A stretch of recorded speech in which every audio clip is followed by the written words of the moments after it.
జనహిత పాదయాత్ర వినూతనంగా అత్యంత వైభవంగా జరిగింది. ప్రజల నుంచి అపూర్వమైన స్పందన. మహిళలు ఎదురొచ్చి ఆరతిలిచ్చి ఈ ప్రభుత్వం ఇచ్చిన సంక్షేమం చాలా బాగుంది, మేము ఉచితంగా మహిళలు బస్సు వాడుతూ ఉన్నాం, మాకు జీరో బిల్లు వస్తూ ఉన్నాయి, రేషన్ కార్డులు వచ్చినాయి, సన్న బియ్యం వస్తూ ఉన్నాయి, చాలా బేసిక్గా ఉంది మీ పాలన అనే మాట చెప్తా ఉన్నారు. యాత్రలు అనేవి, పాదయాత్రలు అనేవి ప్రజల్ని దగ్గర చేసేటువంటి సాధనం. ఇది ప్రభుత్వంలో ఎందుకు చేస్తూ ఉన్నాం అంటే ప్రజలతో మమేకం కావాలా, ప్రజలతో తెలుసుకొని గ్రామీణ స్థాయిలో క్షేత్రస్థాయిలో వాస్తవ పరిస్థితి తెలుసుకొని పాదయాత్రలు చేస్తూ ఉన్నాం. మంచి స్పందన వచ్చింది. 4 నియోజకవర్గాలు కూడా విపరీతమైన జనం వచ్చినారు. మంచి ఊపు వచ్చింది. వాస్తవాలు తెలుస్తూ ఉన్నాయి. అక్కడక్కడ ఏమైనా లోటుపాటు ఉంటే కూడా మేము తీసుకొచ్చి మళ్ళీ ప్రభుత్వం దృష్టికి, ముఖ్యమంత్రి తీసుకురావడానికి ఇది ఒక సాధనం. ఈ రకంగా మంచిగా పోతా ఉంది. కేంద్ర మంత్రిని మీరు శకున్తో పోల్చారు. బీజేపీ వాళ్ళు ఏమంటున్నారంటే వచ్చే అసెంబ్లీ ఎన్నికల తర్వాత సీఎం కావాలని మహేష్ కుమార్ గౌడ్ కలలు కంటున్నారని బీజేపీ వాళ్ళు అంటున్నారు. ఆ వ్యాఖ్యలు ఎట్లా చూస్తారు? నాకు పదవి వ్యామోహం లేదు. కార్యకర్తగా ఉన్న నాకు పీసీ పదవి వచ్చింది. కిషన్ రెడ్డి గారు, నేను మళ్ళీ సూటిగా మీ నుంచి అడుగుతా ఉన్నా, బీసీ ఎస్సీ ఎస్టీ ఓట్లు పడందే గెలిచినాడా?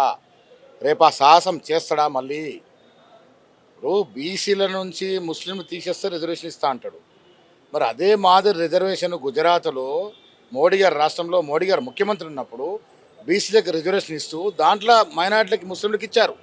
మరి అక్కడ అందుతున్న ఫలాలు ఇక్కడక్కడ ఎందుకు అందకూడదు? ఉత్తరప్రదేశ్లో అదే రకంగా ఉంది, ఆంధ్రప్రదేశ్లో అదే రకంగా ఉంది. మరి వాటిని స్టడీ చేసుకోవాలి కదా కేంద్ర మంత్రిగా ఉండి. మీరు బద్ధంగా ఇది రిజర్వేషన్ కుదరదని ఎట్లా చెప్తారు? బీసీల వ్యతిరేక మారకండి దయచేసి. ఈ సమాజంలో ఎవరికి ఎంత వాటా రావాలి, ఎంత జనాభా ఉంటే అంత వాటా రావాలని రాహుల్ గాంధీ నినాదాన్ని రేవంత్ రెడ్డి గారు పూరించారు. కుల సర్వే చేశారు, 2 బిల్లు పెట్టారు. మీరు మద్దతు ఇస్తే బిల్లు పాస్ అవుతాయి. మీకు నిజంగా చిత్తశుద్ధి మద్దతు ఇవ్వాల్సింది పోయి మెలికలు పెట్టే ప్రయత్నమే చేస్తూ ఉన్నారు. అందుకనే ఆయన శకుంతో పోల్చారు. రిపోర్ట్ బయటకు వచ్చింది, క్యాబినెట్లో చర్చిస్తూ ఉన్నారు. బహిర్గతం అయిన తర్వాత దాని గురించి మాట్లాడతాం. సార్, చివరి ప్రశ్న సార్. కవిత బీఆర్ఎస్ ఎమ్మెల్సీ కవిత, అలాగే బీఆర్ఎస్ ఎమ్మెల్యే జగదీశ్వర్ రెడ్డి మధ్య అంటే పరస్పర విమర్శలు ఎట్లా చూస్తారు మీరు? నేను మొన్నటి వరకు 4 ముక్కలే అనుకున్నాను. బీఆర్ఎస్ పార్టీ ముక్కలు అవుతోంది. పార్టీ ఆస్తుల తగాదాలు, పదవి కోసం పాకులాటలు, ప్రజలు తిరస్కరణకు గురైన తర్వాత ఏ పార్టీ పరిస్థితి ఇదే రకంగా ఉంటుంది. ఎవరికి వారు ఉనికి కాబట్టి ప్రయత్నం చేస్తూ ఉన్నారు. ఏనాడు 10 ఏళ్ళు అధికంగా ఉన్నప్పుడు ఏనాడు బీసీల గురించి మాట్లాడిన కవితమ్మ గారు ఇలా బీసీల గురించి మాట్లాడితే హర్షించదగ్గ విషయం, సంతోషం, స్వాగతిస్తాం. హిట్ టీవీ యాప్, ఇందులో short news, live news, entertainment shows, movies, digital magazines తో పాటు మీ జిల్లా వార్తలను కూడా ఫ్రీగా చూడొచ్చు. ఇంకెందుకు ఆలస్యం?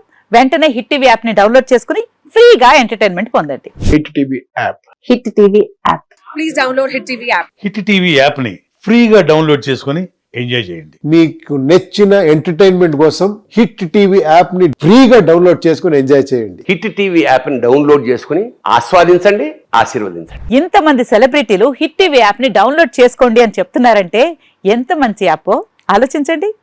అమెరికా అమెరికా అమెరికా అమెరికాలో చదవాలనుకునే వాళ్ళకి విశ్వసనీయమైన పేరు మన శౌర్య కన్సల్టెన్సీ. UK లో 1 year masters, UK లో 1 year masters, 2 years work permit up to 5 years visa. Contact Saurya Consultancy. Contact 89851 89851.